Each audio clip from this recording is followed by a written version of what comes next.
Shalom, shalom, Père Seigneur, shalom, shalom. Ils sont tous bénis dans le nom précieux du Seigneur Jésus-Christ de Nazareth. Comment pas te louer, Seigneur? Comment pas t'adorer? Comment pas t'exalter? Toi, le Saint des Saints, au commencement et la fin de toutes choses. Toi, le seul Dieu vivant et souverain. Comment pas te servir, Seigneur, de tout notre cœur? Toi en qui on trouve toutes choses. Sois encore glorifié en ce moment. Au nom puissant de Jésus-Christ de Nazareth. Amen. Que le Seigneur soit tous bénis. J'espère que Sœur Marjorie, la prophétesse des amis, il me fait encore la grâce m'étant en ce jour. Venir partager avec toi ce précieux message ici. Oui, c'était tout récemment. J'ai déjà mon temps de prière d'intercession. Et le Seigneur m'a fait la grâce m'étant, m'a dit, ma fille, aujourd'hui on va intercéder ensemble. C'est moi qui lui ai donné le sujet de prière. Il m'avait donné 3 sujets de prière. Parmi ces 3 sujets de prière, l'un de portait sur les forteresses. Et il m'avait enseigné, il m'a enseigné ce qui signifie les forteresses dans nos vies. Et c'est ça que je viens de partager avec toi aujourd'hui, mon frère, ma soeur. Pour que nous sachions comment faire pour en sortir de là. Mais mon frère, ma soeur, donc Dieu est merveilleux et puissant. Si jusqu'à aujourd'hui, beaucoup de choses perdues encore dans nos vies, c'est parce que nous n'avons pas encore rencontré le véritable Dieu. Lorsque tu rencontres le véritable Seigneur, l'amour qui était en toi disparaît aussitôt. Et c'est sa vie qui s'imprègne en toi. Si jusqu'à aujourd'hui, mon frère, ma soeur, tu trouves encore des blocages sur ton chemin, c'est parce que tu n'as pas encore rencontré le véritable Dieu qui délivre. Tu ne l'as pas encore rencontré à cause de ton ignorance. Lorsque je me donnait ce sujet de prière, il me disait que ma fille, un seul sujet de prière que je t'ai donné regroupe beaucoup de sujets de prière. Venons peu au Seigneur, qu'il nous faut à tout prix avoir une intimité avec le Seigneur. Pendant que tu passes ton temps à prier, de prendre tes sujets de prière, et puis tu pries, tu te souffles, tu te souffles. Celui qui est en face du Seigneur donne un seul sujet de prière et ça touche la cible de ton problème et ça touche toutes les cibles de tes problèmes. Et ça me dit, un seul sujet de prière qu'il me donnait regroupait beaucoup de sujets de prière. Et pendant que j'étais en train d'intercéder, le Seigneur ouvrait mes oreilles, j'entendais comment mon était en train de pleurer à chaudes larmes. Parce que le Seigneur brisait tout en même temps sur son peuple. Parce que quand j'intercède, c'est pour le peuple. Je suis là pour son peuple. Il m'a appelé pour le servir, afin qu'il m'utilise pour son peuple. Donc, chaque sujet, même, je te donnais 3 sujets de prière. Mais ça regroupait beaucoup de sujets de prière en même temps, ce que le Père me disait. Qu'est-ce qu'une forteresse, mon frère, ma soeur? Je m'ai enseigné qu'une forteresse, c'est tout ce qui empêche l'homme d'avancer sur cette terre-ci et de le servir. Je sais m'expliquer que c'est ça une forteresse. Parce qu'on se dit souvent qu'une forteresse, peut-être, ce sont les grosses montagnes, les grands murs. Non, je sais qu'une forteresse, c'est tout ce qui t'empêche jusqu'à aujourd'hui d'avancer. Il me dit, même une petite parole qui sort de la bouche d'un sorcier contre toi est une forteresse. Du moment où ça sort et que ça dans ta vie, ça t'empêche d'avancer, c'est une forteresse. C'est mon Seigneur. Que nous devons demeurer devant sa face, mon Seigneur. Oui, la parole de Dieu déclare dans Éphésiens 6, verset 12, car nous n'avons pas à lutter contre la chair et le sang, mais contre les dominations, contre les autorités, contre les princes de ce monde de ténèbres, contre les esprits méchants dans les lieux célestes. Non pas lutter contre la chair, voilà ceux contre qui on doit lutter. Et ça dit, tout ça, ce sont des forteresses. Parce qu'ils ont pour but d'empêcher l'homme d'avancer. Ils ont pour but de t'oppresser, de t'empêcher de surtout grandir avec le Seigneur. C'est ça une forteresse. Ils ont demandé comment faire pour en sortir ces forteresses. Et puis le Seigneur, c'est qu'il nous tue encore une fois de plus. Ce qu'on croit que c'est parce qu'on prie beaucoup que les choses vont se passer. Le Seigneur m'a dit que c'est parce que j'agrève vos prières que quelque chose se passe. Si ce n'est pas le cas, pourquoi depuis que tu pries, rien n'a changé, mon frère, ma soeur? Pourquoi jusque depuis que tu passes ton temps à briser les maisons familiales là, pourquoi rien n'a changé dans ta vie jusqu'à présent? Parce que tu n'as pas compris que tu n'es rien du tout. Et qu'il y a quelqu'un, il y a un créateur qui s'appelle le Dieu souverain, le seul Dieu vivant. Et que tu dois tout faire pour plaire à ce Dieu. Tu dois tout faire coûte que coûte pour être juste devant ce Dieu. Avant, lorsque tu ouvres la bouche devant sa face, qu'il agrée ta prière et qu'il exauce ta prière en ta faveur. Le Seigneur, la parole de Dieu déclare dans Jacques 5, verset 16, confessez donc vos péchés les uns aux autres et priez les uns pour les autres afin que vous soyez guéris. La prière fervente du juste a une grande efficace. Confessez donc vos péchés. La prière fervente du juste a une grande efficacité. Voilà, c'est ça nous comprenons, peuple Seigneur. Tu te lèves pour aller briser les forteresses dans ta vie, sans toutefois te confesser, sans toutefois te rassurer que le Seigneur t'a pardonné pour toutes les abominations que tu as commises devant sa face. Et ce qui nous tue encore, c'est qu'on se lève pour demander pardon au Seigneur juste pour quelques secondes ou pour quelques minutes. On se dit c'est bon, on peut se lever. Mais est-ce que tu t'es rassuré que tu es juste devant le Seigneur? Avant de se lever pour briser les forteresses dans ta vie pour le Seigneur, tu dois prendre le temps de jeûne de repentance. Même un mois seulement, où tu prends le temps de jeûne de repentance. Tu jeûnes 3 jours, tu te reposes. Tu te laisses, tu jeûnes 3 jours, tu te reposes. Rien que repentance devant le Père. Repentance pour toi, pour tout ce que tu as commis dans le Seigneur qui n'a pas pu, pour tous les fois que tu as pris son temple, pour aller pratiquer l'impudicité, la masturbation, la colère, tout ce qui n'a pas le Seigneur. Repentance aussi pour tes ancêtres, pour ta famille, pour le Seigneur. Parce que le Seigneur peut te pardonner, certes. Mais n'oublie pas que les erreurs de tes ancêtres peuvent encore te condamner. Et n'oublie pas aussi, pour le Seigneur, que ce qui permet aux forteresses de perdre dans ta vie, c'est à cause des erreurs que tu as commises, c'est à cause des erreurs aussi de tes parents, de tes ancêtres. C'est ce que c'est m'enseigné.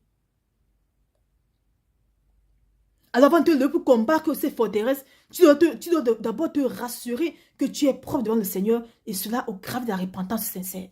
Si tu vas devant le Seigneur, tu prends le temps de jeûne, de repentance, où tu demandes seulement, Seigneur, pardonne-moi.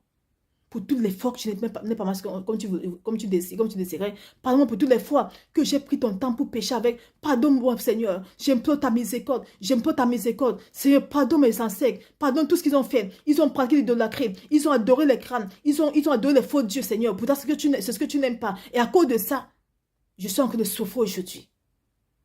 Après, je déclare dans la lamentation, nos parents ont commis des erreurs et c'est nous qui payons le prix de leurs iniquités. Ce que tes ancêtres ont commis comme erreur, mais j'en paie aussi les prix sur les forteresses. Que tu en paies les prix. Alors pour que tu puisses briser ces forteresses, tu dois commencer par une repentance sincère pour tes ancêtres, pour tes parents et pour toi-même maintenant, Père Seigneur. Tant que tu n'as pas fait ça, tu perds ton temps. C'est ce que c'est m'a dit. Tant que le Seigneur n'a pas effacé toutes les abominations de nos ancêtres devant sa face et de nous aussi devant sa face, va prier comme tu veux. Tu perds ton temps. Parce que tout cela a mis des semences de ténèbres en nous. Et tant que ces semences ne sont pas décrites en nous, va prier, tu jeûnes comme tu veux. Prie, tu jeûnes comme tu veux. Va envoyer le feu comme tu veux. Dès que tu t'assois là, ces démons viennent encore en cri, ils font ce qu'ils disent. Parce qu'il y a en toi ces semences. Et ce qui décrit les semences de ténèbres en nous, c'est la repentance sincère, peuple Seigneur. Voilà ce qui manque au peuple Seigneur jusqu'à présent, la repentance sincère. On vous apprend tout, mais ça vous dit que ce qu'il faut, c'est la repentance sincère. J'ai une soeur, qu'est-ce qui m'a appelé une fois, elle me dit, ma fille, ma soeur, elle était heureuse, elle me bénissait, elle dit, ma soeur, vraiment, depuis que je t'ai rencontrée, ma marche chrétienne a changé et je suis en train de marcher de gloire en gloire, mon Père. après avoir fait, le Seigneur m'avait dit comment procéder. C'est même qui a fait sa délivrance, elle et sa famille aujourd'hui sont épanouis. Elle me dit, une fois, elle dormait dans le songe, le Seigneur l'a amené voir ce qui se passe. Les démons étaient en colère après moi. Elle dit, les démons étaient en colère. C'était une réunion qui était faite au monde des ténèbres, et c'était moi qui étais au sujet, et qui était la une. Ils étaient en colère après Marjolie, la prophétesse Marjolie. Et voici ce qu'il disait. Il disait que c'est à cause de Marjolie. Elle a montré au peuple la prière de délivrance, la prière de repentance, et ça libère. Elle dit, le Seigneur l'a mis en son, je vois cela.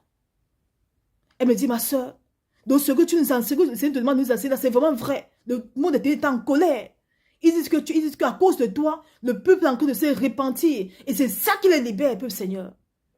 Le Seigneur m'a dit que c'est la repentance sincère qui l'amène à effacer toutes les abominations qu'on a commises devant sa face, non seulement pour nos parents, pour nous. Et c'est ça maintenant qui amène l'Esprit de Dieu maintenant à se glorifier en nous.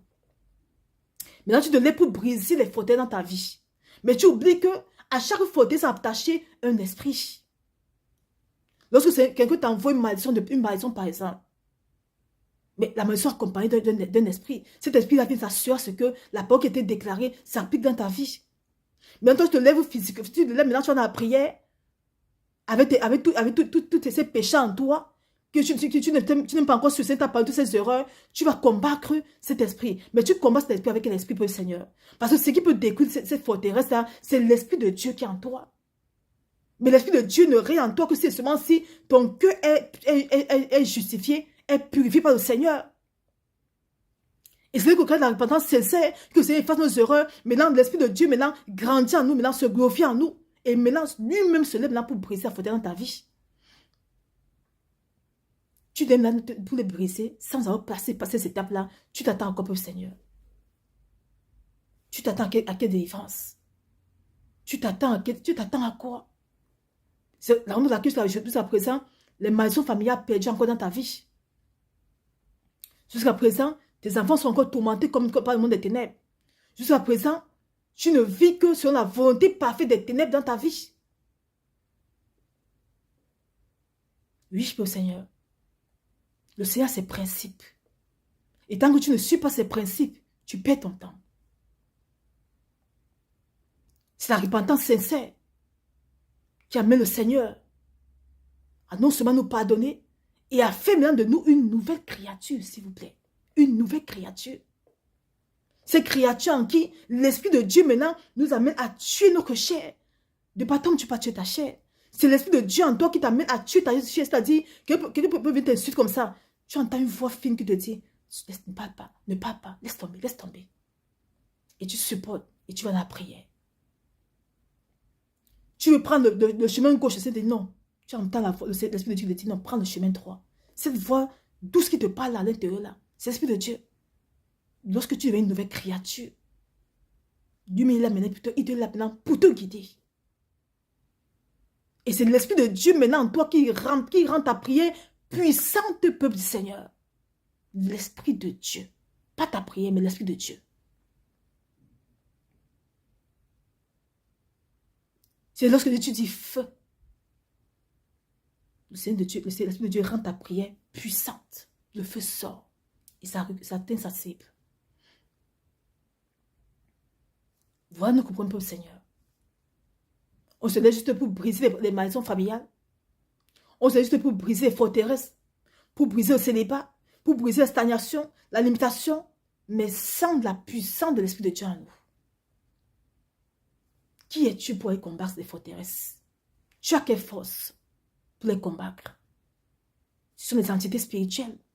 La seule puissance qui peut combattre ces entités spirituelles, c'est la puissance de l'Esprit de Dieu, peuple Seigneur. On dit bien qu'ils sont esprits. Derrière les forteresses se couvrent les esprits. Alors, la seule personne qui peut décrire cela, c'est le maître des esprits, ça s'appelle des âmes, peuple Seigneur. Et c'est lui, c'est son esprit auquel de toi maintenant, qui brise sur ces esprits, ces forteresses en toi, qui brise ces maisons familiales en toi, qui brise toutes choses en toi. Et il ne peut vivre en toi que si et seulement si tu passes par une repentance sincère qu'il a aussi agréée. Oui, ce que c'est m'enseigner. Mais lorsque lui et moi on prie pour la défense de ceux qui l'agréent la repentance. Parce que des fois, il peut dire, il peut dire, dis à telle personne d'entrer en jeûne de repentance. Après, il me dit, je n'ai pas agréé la repentance. Telle personne a agréé sa repentance, moi, je vais la délivrer. Mais les autres qui disent, je n'ai pas agréé la repentance. Est-ce que vous comprenez le Seigneur? Donc, le Seigneur peut aussi ne pas agréer ta repentance. La repentance doit être sincère devant sa face, le Seigneur. Tu le regrettes même de tout ce que tu as commis dans sa face. Vous savez que nous ne pesons pas l'ampleur de ce que nous avons fait dans la face du Seigneur. Nous ne pesons pas cette ampleur-là. Le monde des ténèbres, là, ils se réjouissent. Parce qu'à chaque péché qu'on a commis, a permis au démon de venir s'infiltrer en nous et de mettre en nous ses semences. Chaque péché qu'on commet permet au monde des ténèbres de s'infiltrer en nous et de mettre en nous ses semences, le Seigneur.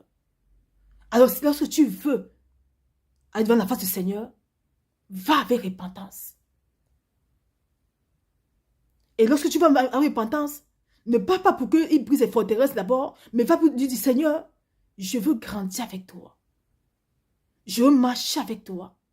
Mais il y a beaucoup de choses qui m'empêchent de te connaître. Il y a beaucoup de choses qui m'empêchent. Il faut savoir parler au Seigneur, peuple Seigneur. Sachons parler à notre Père. C'est un Dieu amour. Il aime aussi qu'on le flatte. Il aime aussi, il faut parler avec sagesse, peuple Seigneur. Je veux grandir avec toi, Seigneur. Je veux te connaître. Vous savez qu'on va vers le Seigneur pour qu'il brise les forteresses, pour nos portes s'ouvrent. On va vers le Seigneur pour qu'il brise, pour qu'il nous soit des maisons familiales, pour qu'on puisse avoir les bénédictions de ce monde-ci, ou peut-être qu'on puisse se marier. C'est bien cela. Mais la première raison pour laquelle tu vas vers le Seigneur, pour le Seigneur, c'est parce que tu veux grandir avec lui. Parce que le Seigneur peut te donner ces bénédictions-là. Mais si tu n'es pas attaché à lui, le monde va encore déculer ses propres bénédictions à toi. Ou tu ne sois pas épargné à ces bénédictions-là. Mais aussi longtemps que tu es rempli du Seigneur, aussi longtemps que tu demeures dans sa présence et que sa gloire coule en toi, peu Seigneur. Mais où vont passer les forteresses? Parce que dès que se lève, le Seigneur te dit, mon enfant, va ça, prie, tu annules. Et comme ta prière agréée par lui, dès que tu pries là, il a brisé. Il a brisé aussitôt. Vous n'allez jamais voir, moi, la servante de Marjorie, me lever et dire, Seigneur, je veux le mariage, je veux le travail, je veux cesser. C'était quand je ne connaissais pas le Seigneur.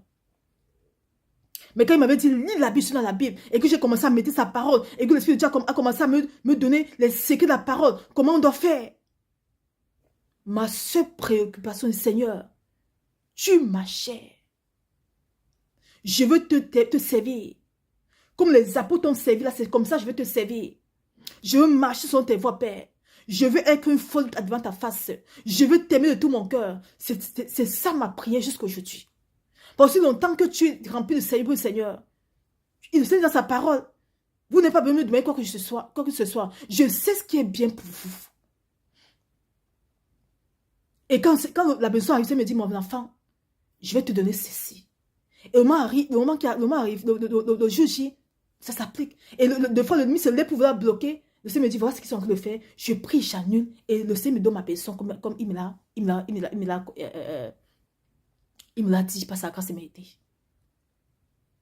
Je viens me prier pour dire, le mariage. Il m'a donné mon mariage. Je sais à ce qui m'attend déjà. Et chaque fois, il me confirme comme un enfant. C'est pour bientôt. C'est pour bientôt. Parce que ma priorité, c'est d'abord le ciel. Ma priorité, c'est d'abord le trône. Il dit, recherchez premièrement le royaume des cieux. Et tout vous seront donné par-dessus tout, Seigneur. Le royaume des cieux, c'est notre Père. Cherche à connaître ton Père. Cherche en intimité avec ton Seigneur. C'est dans ça maintenant que les portes s'ouvrent. C'est dans ça qu'il te donne tout ce que tu dois avoir pour le servir avec. Parce que l'intimité nous amène à servir au Seigneur. L'intimité nous amène à faire sa volonté. L'intimité amène le Seigneur à tuer notre chair pour que lui se glorifie en peuple Seigneur. Voilà ce qui tue le peuple chrétien. La raison pour laquelle le chrétien encore n'est pas épanoui. Parce qu'il va demander les choses charnelles au Seigneur. Et quand le Seigneur te donne les choses charnelles, mais tu n'aimes pas épanoui avec ça. Tu t'en orgueilles encore. Et c'est ça qui te conduit en enfer. Peuple Seigneur, parce que c'est ma série concerne les forteresses. Et c'est comment nous devons maintenant faire pour que ces forteresses soient brisées définitivement dans nos vies de génération en génération. Alors, soyons tous bénis. Et que la gloire soit rendue au Tout-Puissant. À celui-là seul qui peut les briser dans notre vie. Que la gloire soit rendue au seul maître des esprits. pour des siècles des siècles. Au nom puissant de Jésus de Nazareth. Amen. Chantons un peu, Seigneur. Sois tous bénis.